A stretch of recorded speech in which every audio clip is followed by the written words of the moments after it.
نیکی یوازې دا نه ده چې تاسو خپل مخونه ختیځ لوري ته واړوي یا لویدیځ لوري ته، بلکې نیکی دا ده چې انسان الله او د قیامت ورځ او پرختیا او د الله نازل کړای شوی کتابونه او د هغه پیغمبران د زړه کومي ومني او د الله په مینه کې خپل ګران مالونه په خپل خپلوانو، یتیمانو، مسکینانو، پردیسیانو، درویزګرو او د غلامانو په ازادۍ مصرف کړي، المنځ قائم کړي، زکات ورکړي، او نیکان هغه کسان دي چې کله وعده وکړي تر سره یې کړي، او د تنګسي او غمونو په وخت کې او د حق او د باطل په جګړه کې صبر وکړي.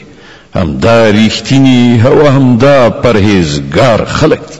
ای مؤمنانو، ستاسو لپاره د قتل په دعوا کې د قصاص حکم لیکل شوی دی. آزاد د آزاد په مقابل کې وژل شي، او غلام د غلام په بدل کې، او ښځه د ښځې په بدل کې. هو کله کوم قاتل سره د هغه دینی ورور یو څه نرمي کولو ته تیار وي، نو په ښه وجه د وژنې د بدل په باب اقدام وشي، او پر قاتل باندې لازمه ده چې په صداقت سره خونه ورکړي.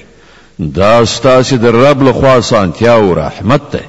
کله دین وروسته څوک تجاوز وکړي، د هغه لپاره دردونکی عذاب ده. او خیران ستاسو لپاره په قصاص کې ژوند ده.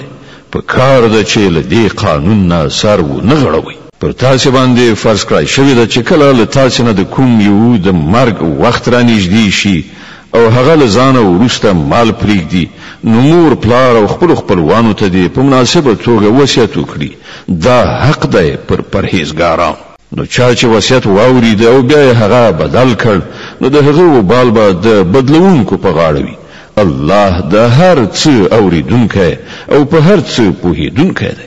البته کله چا سره دا اندېښنه وي چې وصیت کوونکی په ناپوهۍ یا په قصدي توګه حق تلفي کړې ده، او هغه د دې موضوع د اړوندو کسانو په منځ کې روغه وکړي، نو پر هغه باندې هیڅ وبال نشته. الله بخونکی او رحم کوونکی دی.